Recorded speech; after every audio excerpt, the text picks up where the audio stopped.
Welcome to the sprint, Create Your Backlog. In this sprint, you're going to build your skills with a real-life scenario. Our goal in this sprint is for you to build your experience by observing me create a real-life backlog, and then for you to create your own with our quick start guide. By the end of this sprint, you will know what a backlog is, number one. Number two, have experience seeing a real-life backlog created, and number three, be able to create your own. So by now, Quinn understood the concept of a backlog, but things got rocky when she tried to actually do it. It wasn't as easy as it seemed in training.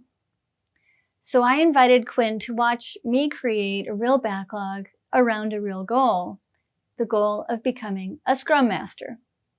I walked her through the backlog of what I actually created in my own successful Scrum Master journey. Now you get to see that as well. In the spirit of apprenticeship, her first step was to watch me do it. Specifically, she watched me recreate my own Get the Job Scrum Master backlog that actually got me the job. Then she created one of her own. That gave her several things: a chance to see it in action, a chance to try it, and a proven real-life formula that she could adapt to her needs. And it worked.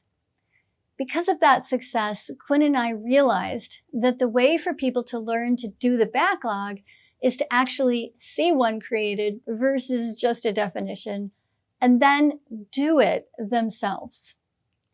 So in the next few sprints, I'm going to give you that same chance. You'll watch me create that backlog that actually worked to get me hundreds of my clients that Scrum Master job. Then you'll create your own Get the Scrum Master Job backlog. I'll walk you through it.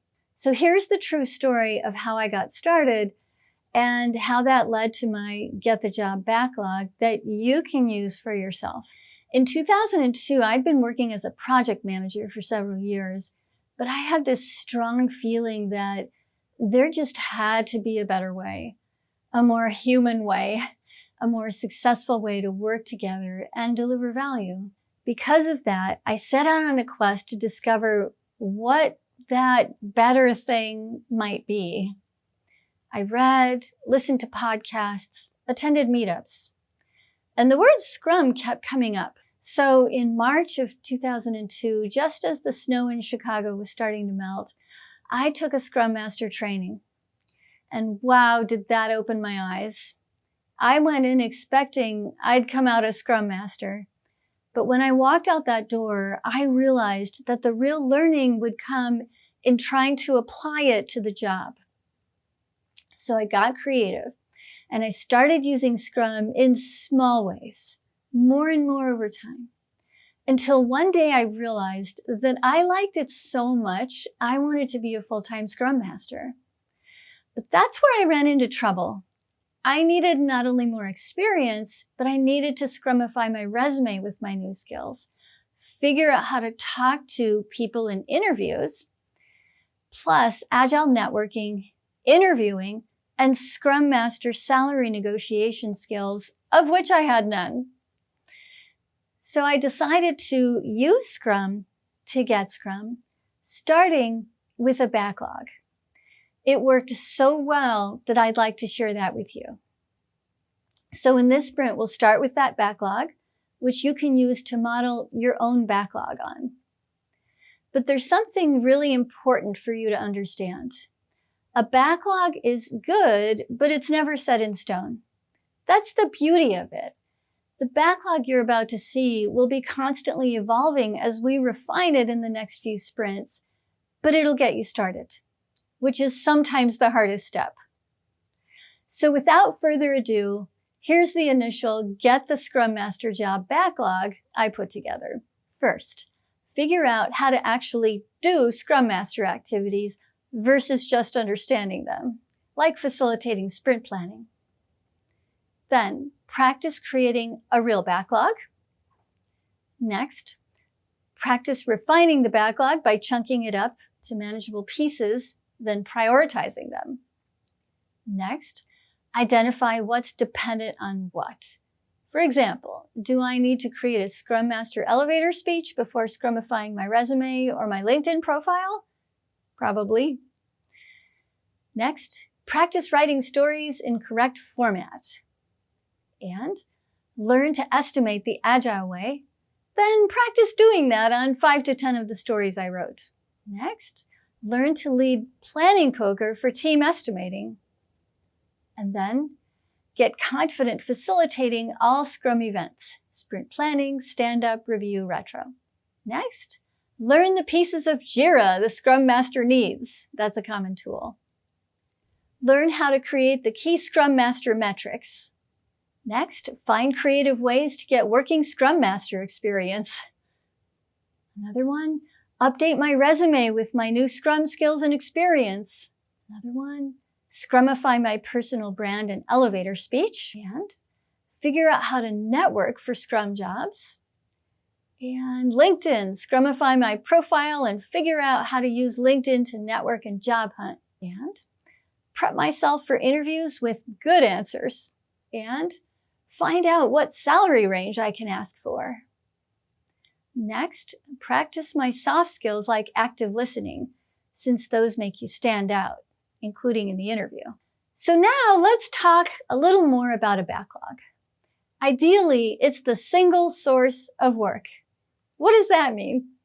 It means that if a work item didn't come from the backlog, then it shouldn't get worked on. But you might be wondering, what if it's work that needs to be done? That can happen. The team often thinks of new work that needs to happen once they start working on the items in the backlog. So what to do? One common approach is to add it to the backlog for a future sprint. Just make sure you include the entire team in regular backlog refinement and revisit that practice in your retro. But you still might be wondering, isn't creating and refining the backlog more the job of the product owner and team versus the Scrum Master? Yes, but here's a hot tip.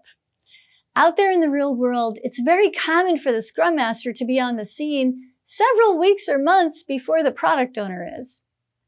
So you be the guide. Help your product owner and team understand and use the backlog. Now it's your turn. Go ahead and create your first draft backlog for your goal in this program of Get the Scrum Master Job. If you like, use mine as a starting point. It'll be in the Materials tab. Don't worry if it's not perfect. You'll refine it in the next sprint. And here are some practical tips and examples to help you get started. Pick something in your life at home or at work that you already need to do. If you don't want to make it specifically about getting that Scrum Master job, just get a backlog. Here's some examples of what some of your fellow program participants chose. Marie, a project manager, created a backlog to help her kick off a new project. Alok, a developer, used his backlog to create features to develop his new gaming app. Srinivas, a quality engineer, used a backlog to help his group pick a new testing tool for their teams. Shauna, a mom and HR generalist, used a backlog to plan her son's birthday party, then another one to Scrumify her resume. Julie, a business analyst, created a backlog to gather requirements for a new feature. David, a graphic designer, created his backlog to Scrumify his personal brand statement to use in interviews. Okay. Our goal in this sprint was for you to build your experience by observing me creating a real-life backlog. Then for you to create your own with this quick start guide. By now, you should, number 1, know what a backlog is. Number 2, have experience seeing a real-life backlog created. And number 3, be able to create your own. In the next sprint, you'll continue your basics by refining your backlog through breaking it down and prioritizing. Great job, everybody.